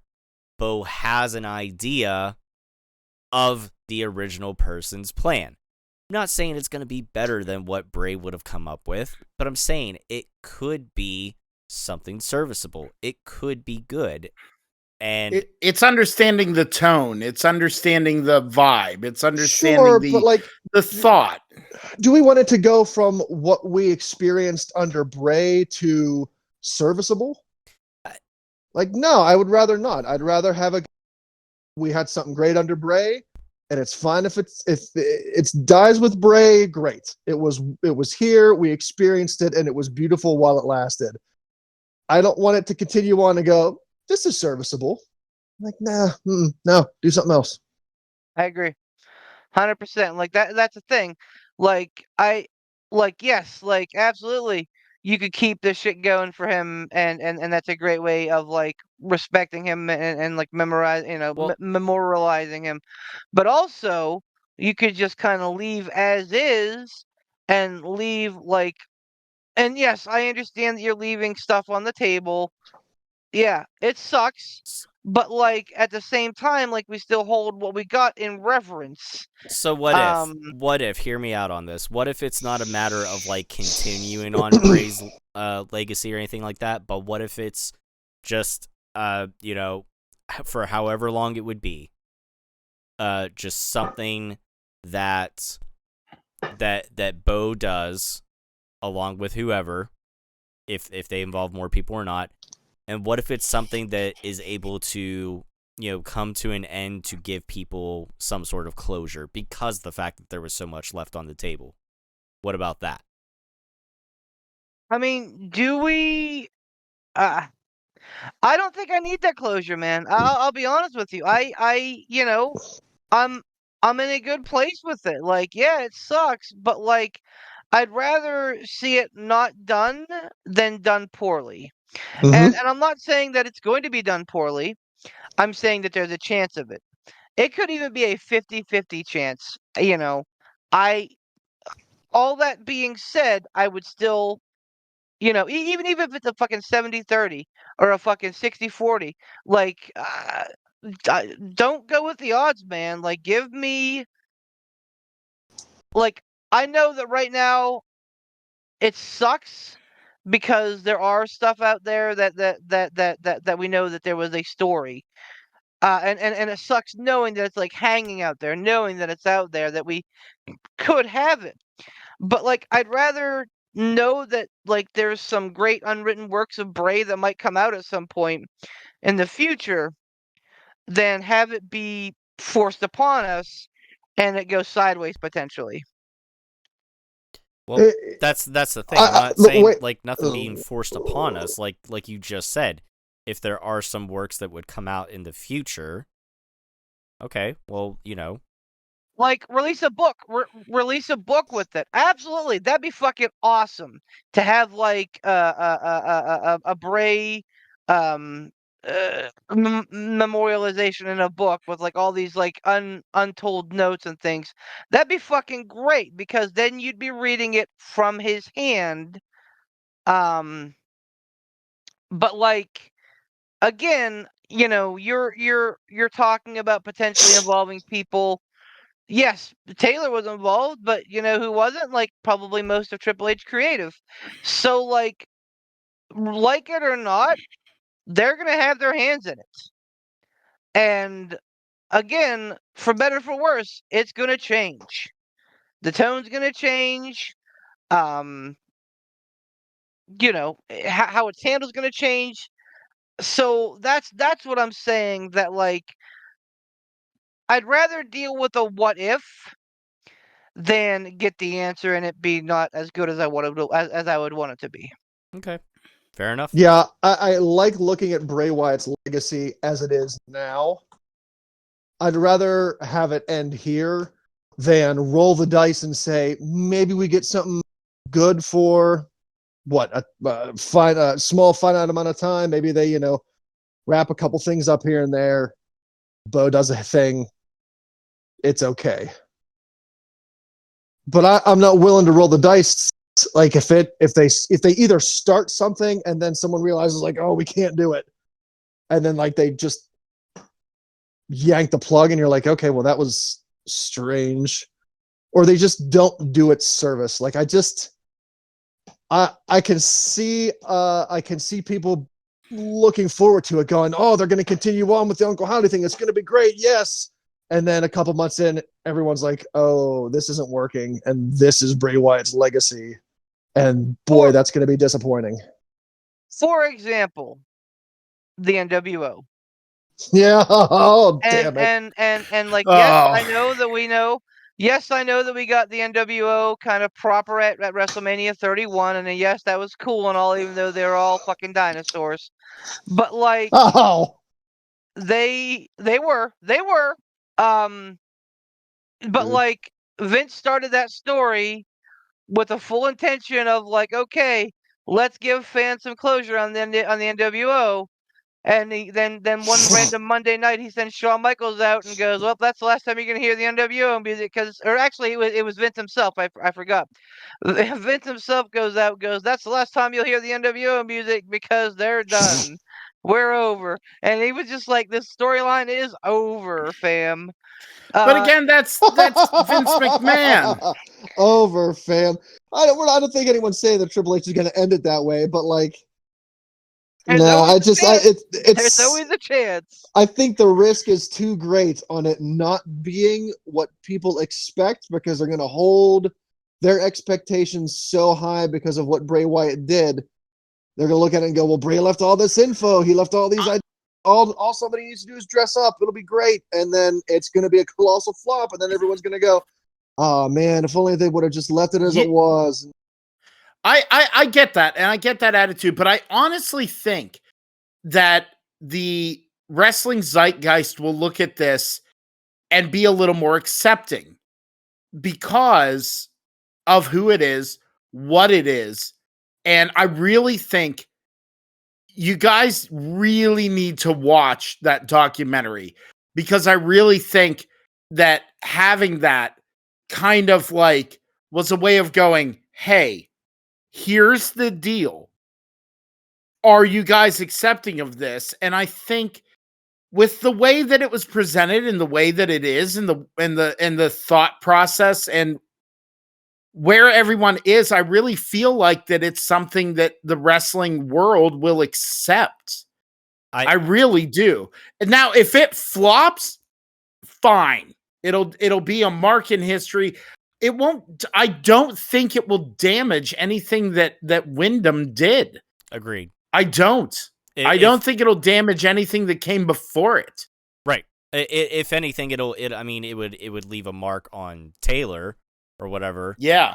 But not. I don't think it'll damage Bray. Like, so. But and again, I agree with Poot that definitely should watch the documentary because of that very reason. I think it'll give you, the kind of that other perspective or whatever. But I 100% understand the trepidation and the worry and the concern for not wanting to fuck it up.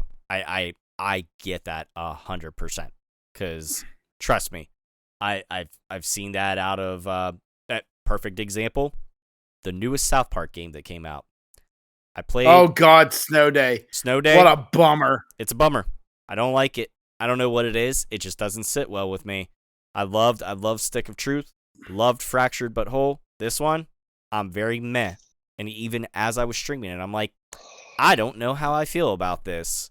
And I'm not streaming it again. I haven't picked it back up. They stepped way too far outside their comfort zone. That's the problem. Yeah. So way too far. So I understand where your guys' concern is coming from. But I think a lot of people watch documentaries though, like this Bray Wyatt documentary. I think it's like a lot of people watch it and go like, oh man, we got the warm and fuzzies now. We just want it to keep going and it's going to be great. Like, yeah, documentaries are meant to do that. They're meant to give you the warm and fuzzies and hope of like, oh, like this. Well, not all of them, my friend. Things could carry on. It could be great. But like, nah, man, like honestly, it doesn't really matter what the hell four of us think. It doesn't. Nobody in WWE gives a shit what we think. Yeah. They're going to do what they're going to do. It's just, at the end of the day, two of us are going to be able to say, I told you so. And the other two are going to go, oh, fuck, guys, you were right. We're just going to have to wait and find out what two is what. Yeah. See, worst case scenario, I have to go, yeah, you were right, Ransom. Which I've done a lot. This That's man not is me, a man. smart It's man. Beef. Like, I'm agreeing with Beef. Like, it's... I was gonna say it's weird because this week Beef and I have been agreeing on a lot, but I think this is like one of the first things we've disagreed on this week in regards to wrestling. I have a very high, like, I've dressed up as two wrestlers in my life, The Undertaker and Bray Wyatt. So like I have a very high. One was in my childhood, by the way. So just to let you know where we are, I have a very high opinion of Wyndham, and a very high opinion of his wrestling IQ. I think it may be unmatched, and that's why I just feel like no matter where we go, it's gonna be down. I think a lot of people have a And- lot of big expectations of that too, because they saw what Bray Wyatt was capable of, what Wyndham was capable of, and what he did. And if there's going to be any sort of like continuation, Wyatt 6, whatever, like anything that his name is going to be attached to or his vision is going to be attached to, the expectations are going to be through the roof. And if they can't deliver on those extraordinary expectations, it's going to fail. Well, Precisely. Hey, Poot, you weren't on earlier. What'd you think of WrestleMania 40? Dope. No, we're talking about WrestleMania, not Tony Khan. Thank you. Boom, got him. This guy, boom roasted. Night. I'm gonna give it to you because I still have to go to work tomorrow, and like I said, my day started at 5 a.m. I will say this. Everyone was talking like we had the initial reaction to night one being kind of like neutral, like eh. And I will say this, after everything being completed, night one was good. Night one was good. It was a very serviceable WrestleMania. Night two was fucking history. It was history. Like it just was. From the get-go, it was fucking absolutely amazing. It was from the thing on night one, and this is something that I've kind of seen the same idea, and this makes a lot of sense. There wasn't a lot of urgency on night one. Night one, it was a lot of like, it's WrestleMania, here's pageantry, here's matches. Night one didn't have just a ton of like urgency. Night two immediately started out. Everything felt like urgent and like now ready, go. Oh, here's a story twist. Here's this. Fucking they made fucking chicken salad out of chicken shit with CM Punk getting hurt. I'm telling you what, this is one of those butterfly effect things. Punk getting hurt gave us what we have with that storyline. It is amazing. And like what I saw a lot of people saying online was the weak point was the aside from the gimmickiness of it was the Philadelphia street fight. I went back and rewatched it. It was fun. That's the thing. Even the stuff that like one would say was not the highlight of the evening was still fun as shit. That's what we said earlier, was like the one word to sum up that match was it was fun. It was absolutely fun as fuck. Yeah. Like I think you're downplaying night one quite a bit. I think night one was great. I think that night one was on par with night two of last year, which again I think puts it as great. I think that the problem is that night two was, as you put it, historic. And comparatively, yeah, like it's gonna look like Bo Dallas next to Bray Wyatt, absolutely, but that doesn't mean that they're not great. Jeez. But yeah, I mean, I've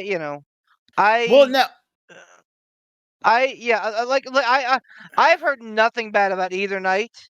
But yeah, man, that street fight, I think I came in with super low expectations, and it was just a blast to watch. Oh yeah.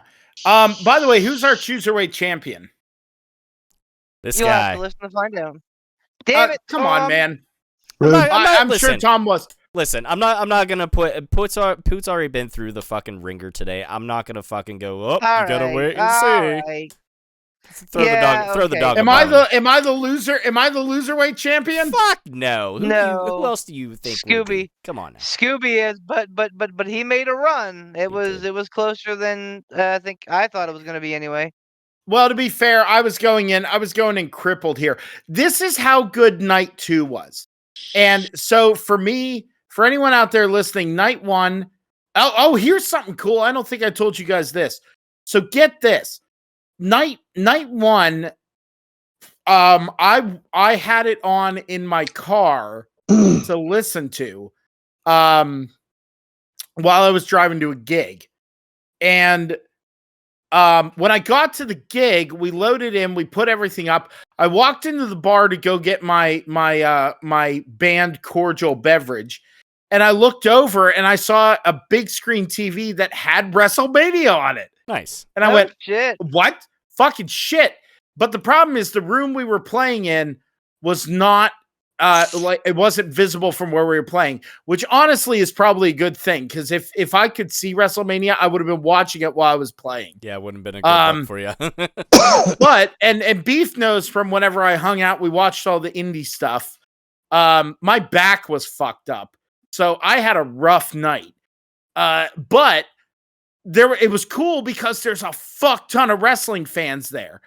And so when we were doing band introductions, I always introduce Chris. Chris introduces everyone. My singer introduces everybody else in the band, and then I introduce him. And I always call him. I say, and our singer, our master and commander, our band dad.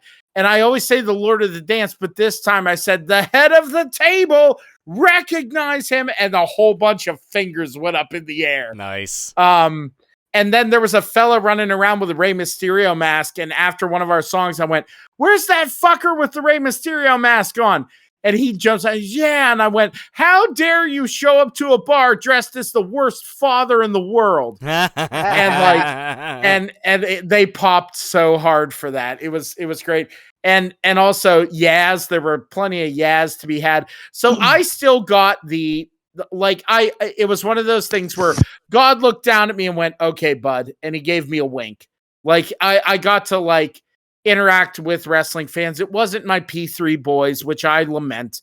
But the next day, my day was wake up, be in an extreme pain, get into my recliner, and fire up night one of WrestleMania. And I watched it, and I sat there and was just enthralled. Pillar to post. I loved seeing Motionless in White play out Rhea Ripley. So good. I loved night one. And Beef, don't get it twisted. I'm not saying night one was bad by any stretch of the imagination. I'm just saying night one was good. Night two was history. Night two, oh my God. I think it was it on night two? We had Gunther versus Sami Zayn. That was night two. Night one. That was night one. That was night one. Okay, forgive me, because I watched it all in one day.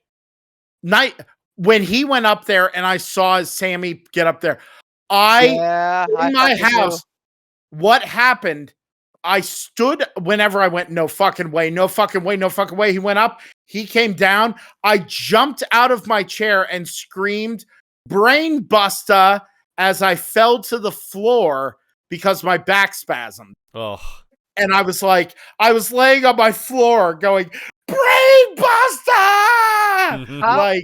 That popped so hard. That leads me to one thing I didn't mention. Fucking big ups to Michael Cole for two of the best calls this weekend. One of them being brain buster. Which he did exactly as he should have. The other was, I think, may have been his last line on WrestleMania. I love pro wrestling. Not sports entertainment, not sports and entertainment. I love pro wrestling. By the way, sorry, go ahead. I'm just saying, for me, this is now. And Beef, historically, what have I said my favorite WrestleMania is? 17? No, the one with the Iron Man. Yeah, 12. Oh, 12. Yeah, 12. And I know it's not the greatest WrestleMania, but I've always said, because that was my first, and it stood the test of time, that I said my favorite, even though it's not the prettiest pony in the pageant. My favorite WrestleMania has always been WrestleMania 12. And this might just be recent conjecture and everything. I think I can safely say right now, my favorite WrestleMania is WrestleMania 40. I think this was just, it felt fucking special. Everything felt like it had weight to it. Night 2 felt like it had more weight to it. But again, that's arguable and everything. But if you're taking the whole thing as a whole, it had fucking weight to it. It made me, and I had to, I censor myself on social media sometimes. Not to crazy extent, but language wise, I said to Beef, he posted on Facebook, he said, I fucking love pro wrestling. And I typed in his comments, yoink. Because I was going to post exactly that, but I put, damn it, I love pro wrestling. Like, and there was never for me, I never had a thing where I can't tell people I'm a pro wrestling fan. But now with this, I fucking love professional wrestling. From the 2 nights I spent with Beef and his wife, Brittany, watching independent stuff and hearing Brass Monkey 10,000 times and seeing Gringo Loco fuck around a ton, seeing Session Moth Martina be a fucking treasure, and watching Dragon Gate versus CMLL and enjoying the fuck out of that, and then going somewhere that I don't go to ever and meeting people who are as hyped about a WrestleMania as I am, and then sitting in pain but still being happier than I've been in a long time, watching a fucking pro wrestling show, making me feel like a teenager again, making me be happy, popping me almost every single match. I fucking love pro wrestling. I fucking love it. And I fucking love the fact that us four have been doing this fucking podcast, even though I've been fucking derelict in dealing with my own shit. This is what it's fucking about. This is what it's about. It's about fun. It's about having a good time. And it's about putting out a product that makes people excited and engaged and feel empowered. That's what it's about. It's not about trying to fucking, piss take on everyone. Tony Khan, I'm looking at you, you fucking dick nose. I'm this is what it's about. This is it. It's about bringing people together. It's about having a good time. It's about watching people who love what they do ply their trade for the people, and it creates a feedback loop of joy. That is what it's about. And I fucking love it. I don't think We're not going to get any better. No, we need to end. That's it. Yeah, we're not going to get any better. Go listen to the people that we tell you to listen to. Go click on their links and stuff. But we love pro wrestling.